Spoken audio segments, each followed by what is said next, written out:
এরপর জাদুকর রুদ্র সেখান থেকে অদৃশ্য হয়ে যায়।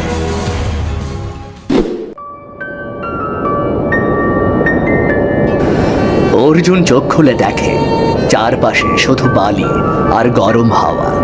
সূর্য তপ্ত, জুতার নিচে বালির জ্বালা, দূরে কারো কান্নার শব্দ ভেসে আসছে। এ কোথায় এলাম আমি? চারপাশে শুধু ধোঁয়া আর বালি, দূরের কিছুই আমি দেখতে পারছি না। আর সেই সন্ন্যাসী বেশি জাদুকর কোথায় গেল?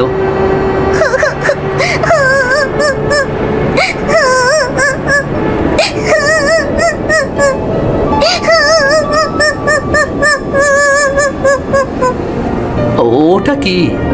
কেউ কাঁদছে? কেউ আছেন? দয়া করে সাহায্য করুন, আমি মস্ত বড় বিপদে পড়েছি। সারাদিন অনেক কষ্ট করে আমি জল সংগ্রহ করেছিলাম। এই জল আর জলের কলস মরুভূমির ভেতর হারিয়ে গেছে। ওখানে কে? তুমি তুমি কেঁদো না, আমি আসছি। আমি রাজপুত্র, নিশ্চয়ই তোমাকে সাহায্য করব। আমি আসছি। আমি তুমি কে ছোট মেয়ে? এই অন্ধকার মরুভূমিতে তুমি কি করছো? না না না না, তোমার জন্য এখানে একদমই নিরাপদ নয় থাকাটা। দেখতে পাচ্ছ না চারদিকটা একদম জনমানব শূন্য? আমি পিয়ালি, আমার জল ভর্তি কলস বালির নিচে হারিয়ে গেছে। এই জলটুকু আমি অনেক কষ্ট করে সারা দিনের জন্য সংগ্রহ করেছি। আমার মা বাবা এই জলটুকুর জন্যই অপেক্ষা করছে। আমি তোমাকে সাহায্য করব। আপনি পারবেন? অনেকেই চেষ্টা করেছে কিন্তু কেউ পারেনি। আমি রাজপুত্র অর্জুন, চেষ্টা না করে হার মানা আমার স্বভাব নয়।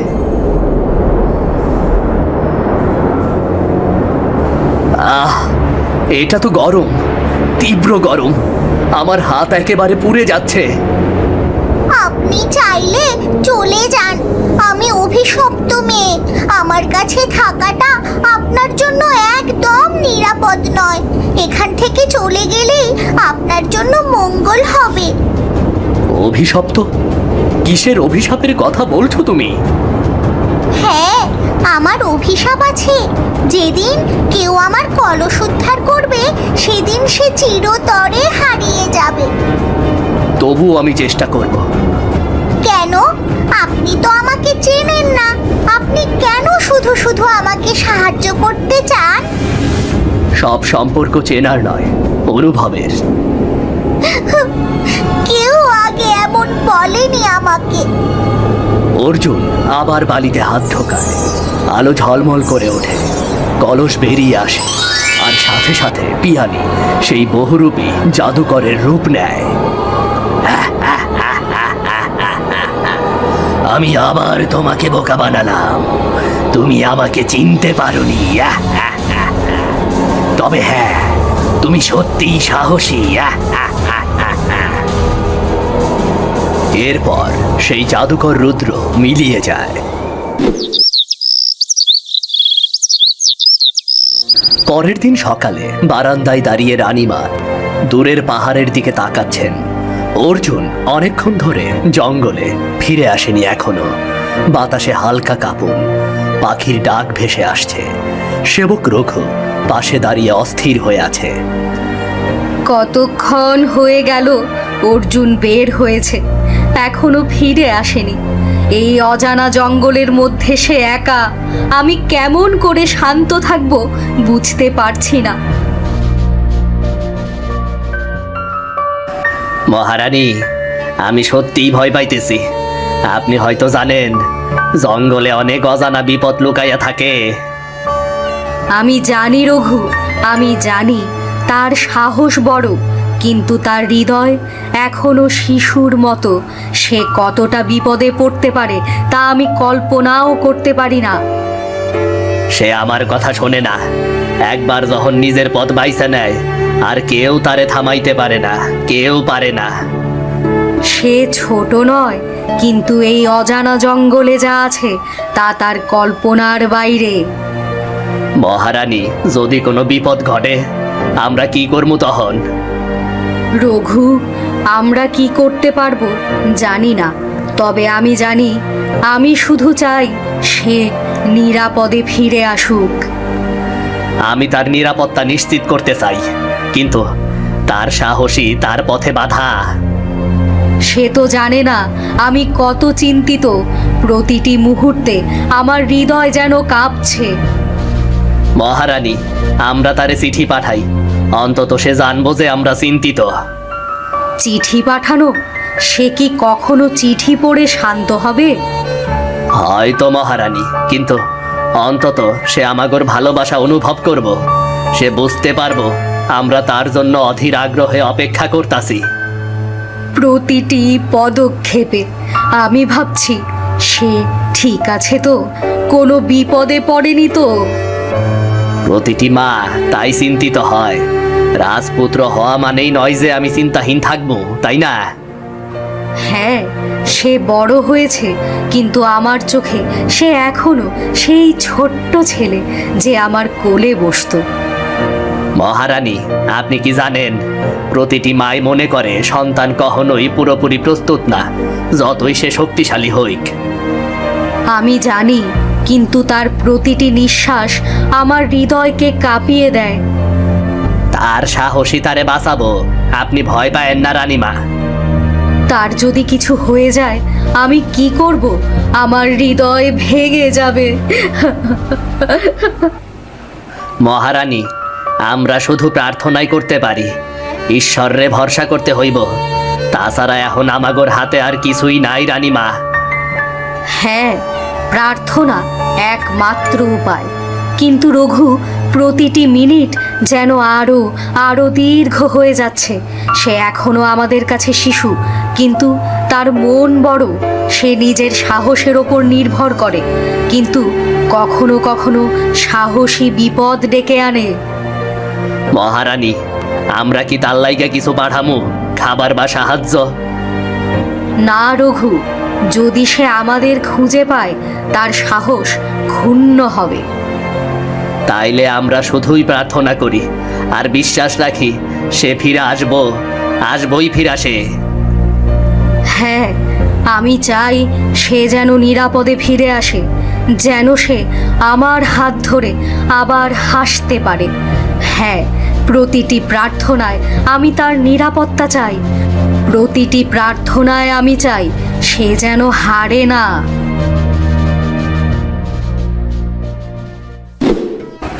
জঙ্গলের মাঝখানে অর্জুন দাঁড়িয়ে আছে, হাতে তলোয়ার। রুদ্র ধীরে ধীরে তার সামনে আসে, রূপ বদলাচ্ছে, কিন্তু এবার কোনো রূপেই সে শত্রু নয়, বরং ক্ষমা প্রার্থনা করছে। অর্জুন, আমার সমস্ত ছলনা, সমস্ত পরীক্ষা, সেগুলোকে ভুলে যাও। আমি তোমার কাছে ক্ষমা চাই। তুমি? রুদ্র, কিভাবে আমি তোমার কথা বিশ্বাস করব বলো? বুঝতে পারছি তুমি বিভ্রান্ত।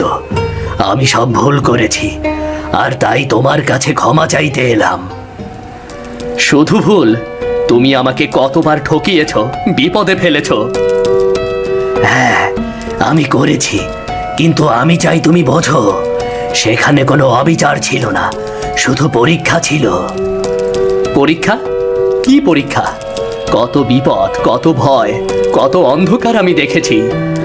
আমি জানি অর্জুন, তাই আজ আমি এখানে এসেছি তোমার কাছে সরাসরি ক্ষমা চাইতে। ক্ষমা? তুমি কি জানো আমি কি কষ্টে ভুগছি? জানি, এবং তাই আমি চাই তুমি ফিরে যাও। প্রাসাদের শান্তি, নিজের পরিবার, নিজের মা, সবকিছু এখনো তোমার জন্য অপেক্ষা করছে। আমি জানি না তুমি কি সত্যিই বন্ধু, না আবার অন্য কোনো ছলনা করছো আমার সাথে। আর কোনো ছলনা নেই, আমি কেবল সত্য বলতে এসেছি। তুমি কি বলতে চাও? আমি এখনই প্রাসাদে ফিরতে পারি, বলো। হ্যাঁ, ফিরে যাও। তুমি আর কোনো বিপদের মুখোমুখি হবে না, ফিরে যাও। কিন্তু তুমি কি সত্যিই শত্রু নও? কখনো ছিলাম, কিন্তু আজ অর্জুন আমি শুধু তোমার শান্তি চাই। আমি সত্যি সত্যি তোমাকে বন্ধু হিসেবে ভাবতে শুরু করেছি। আমি তোমাকে তোমার প্রাসাদের কাছে নিয়ে যাচ্ছি। এবার তুমি তোমার প্রাসাদে ফিরে যেতে পারো। প্রাসাদ? মা, সবাই, আমি কি সত্যিই ফিরে যেতে পারবো? সবাইকে ফিরে পেতে পারবো? পারবে। আর ফিরে গেলে তাদের ভালোবাসা আবার তোমার হৃদয়কে জাগাবে। তোমার মা বাবা তোমার জন্য অধীর আগ্রহে অপেক্ষা করছে। তুমি জানো আমি কতবার ভীত হয়েছিলাম, কতবার হারানোর ভয় পেয়েছিলাম আমি। হ্যাঁ, তাই আমি এসেছি। প্রতিটি ভয়কে আমি বুঝি। আর এখন আমি চাই তুমি আর ভয় না পাও। বিশ্বাস করো, আমি আর কোনো পরীক্ষা নেব না। শুধু একবার বলছি, ফিরে যাও। ঠিক আছে, আমি যাব। আর এই যাত্রা থেকে আমি শিখেছি সব ছলনার মধ্যে সত্য খুঁজে পাওয়া যায়। হ্যাঁ অর্জুন, আর মনে রেখো, কখনো ভয়কে হৃদয়ে জায়গা দিও না। তুমি শক্তি পেয়েছো। আমি ফিরে যাচ্ছি। আর কখনো আর কোনো শত্রু আমার মনের শান্তি ভাঙতে পারবে না। তবে আমি মাঝে মাঝে আসব।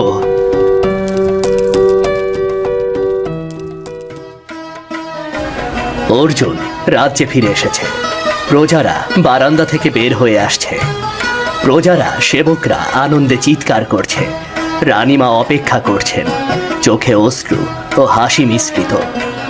অর্জুন তার মায়ের দিকে এগিয়ে যায়।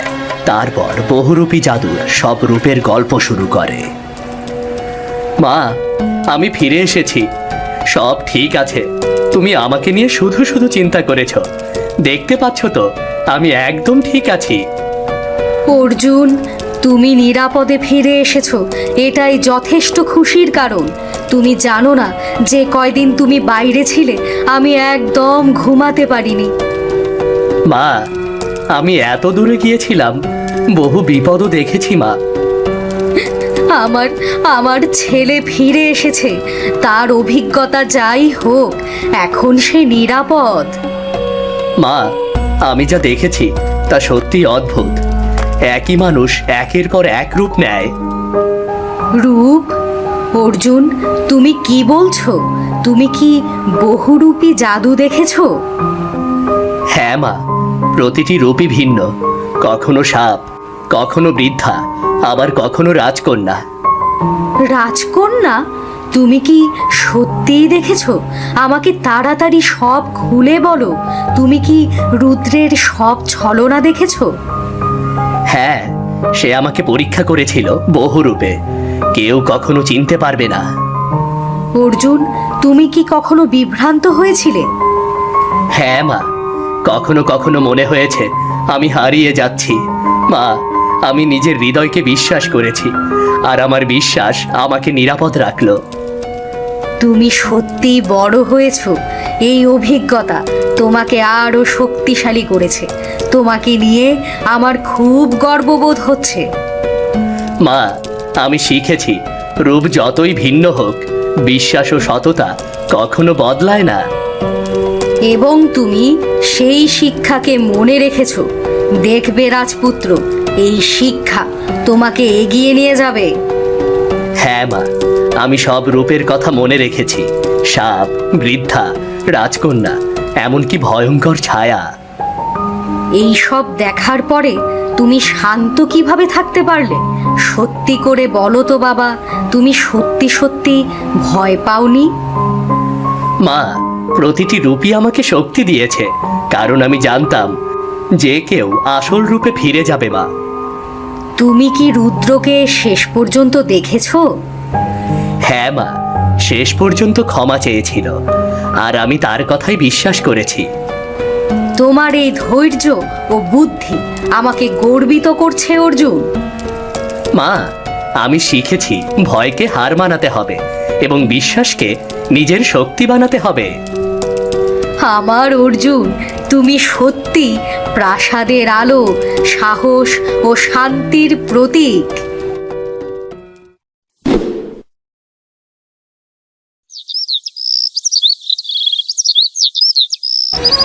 রাজা অর্জুন প্রাসাদের মহল থেকে বেরিয়ে 10 বছর পর জঙ্গলে প্রবেশ করেছে।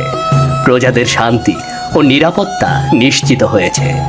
হঠাৎ তার মনে পড়ে বহুরূপী জাদুকর রুদ্রের কথা। অর্জুন নির্ধারিতভাবে জঙ্গলের দিকে এগোয়। 10 বছর, কত দ্রুত সময় চলে গেছে। আর এখনো মনে পড়ে রুদ্রের কথা। সে কি এখনো এই জঙ্গলে আছে? কত কিছু শিখিয়েছে আমাকে। হ্যাঁ, আমি চাই তার সঙ্গে দেখা করি। হয়তো আমাদের আবার কথা হবে। অর্জুন, তুমি এখানে আসবে তা তো আমি ভাবিনি। রুদ্র, হ্যাঁ আমি এলাম অনেক বছর পর। হঠাৎ করেই তোমার কথা মনে পড়ে গেল, আর তাই তো তোমার সাথে দেখা করতে এলাম। রাজা অর্জুন, তুমি সত্যিই পরিবর্তিত, শক্তি আর দায়িত্বের প্রতীক। আর তুমি বহুরূপী রুদ্র, তুমি কি এখনো একই রূপে নেই? আমি এসেছি সত্যিকারের রূপে, আর এবার কোনো ছলনা নেই। তোমার সাথে দেখা হওয়ার পর থেকে আর কোনোদিন আমি কারো সাথে ছলনা করিনি। সেই সব ছলনার দিনগুলো মনে আছে? কত কিছু শিখেছি তোমার কাছ থেকে আমি। হ্যাঁ, তুমি বড় হয়েছ অর্জুন, শুধু শক্তি নয়, হৃদয়েও বড় হয়েছ। রুদ্র, আমি আসলে তোমার জন্য অনেক কিছু অনুভব করেছি। কি অনুভব করেছ? বন্ধুত্ব, আরো অনেক কিছু মনে হয়। এক ধরনের বিশ্বাস যা এই বছরগুলোতে জন্ম নিয়েছে। অর্জুন, আমি জানতাম তুমি যেদিন আমাকে ক্ষমা করে দিয়েছিলে, সেদিন থেকে আমার হৃদয় জানতো তুমি আবার আমার সাথে দেখা করতে নিশ্চয় আসবে।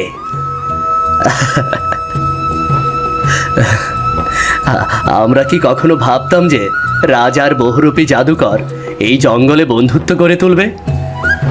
না না, কিন্তু জীবন সবসময় অপ্রত্যাশিত শিক্ষা দেয়।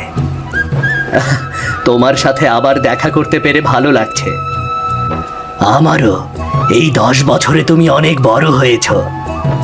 আর আমি চেয়েছিলাম যদি কখনো আসি, আমাদের কথোপকথন শুধুই বন্ধুত্ব আর বিশ্বাসের হোক। ঠিক বলেছ অর্জুন, আমরা আর পরীক্ষা করব না। এবার আমাদের সম্পর্ক নতুন সূচনা করবে। তুমি কি জানো, তুমি যখন আমার জীবনে এলে তখন থেকে আমার মানসিক শক্তি আরো বেড়ে গেল। আর তুমি দেখিয়েছ শক্তি শুধু ক্ষমতা নয়, বন্ধুত্ব ও ভালোবাসার মধ্যেই প্রকৃত শক্তি। এই বন্ধুত্ব আমাদের দুজনের জীবনকে বদলে দিয়েছে। আর এটা শুধু শুরু, অনেক কিছু শিখবো একে অপরের থেকে। হ্যাঁ, আমি চাই তোমার সঙ্গে পথ চলা একটি নতুন বন্ধুত্ব, যেখানে আমরা একে অপরকে সমর্থন করব। এক কাজ করো বন্ধু, তুমি আমার সাথে আমার রাজ্যে চলো। তুমি আমাকে সাহায্য করবে, আমি তোমাকে রাজ্যের মন্ত্রী হিসেবে ঘোষণা করব। আর আমি প্রতিশ্রুতি দিচ্ছি, কখনো তোমার বিশ্বাসকে অবমূল্যায়ন করব না। আর আমি প্রতিজ্ঞাবদ্ধ, আমরা একে অপরের সঙ্গে সৎ ও দৃঢ় থাকব।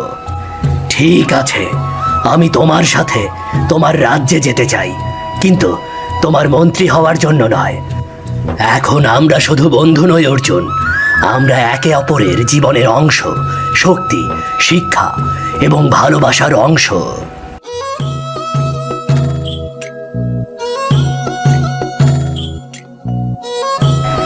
এরপর সেই বহুরূপী জাদুকর রুদ্র অর্জুনের সাথে তার রাজ্যে ফিরে গেল। আর আমাদের গল্পটি এখানেই শেষ হলো। আমাদের আজকের গল্পটি কেমন লাগলো তা আমাদের জানিয়ে দিন কমেন্ট করে। আর আমাদের চ্যানেলটি সাবস্ক্রাইব করতে কিন্তু ভুলবেন না।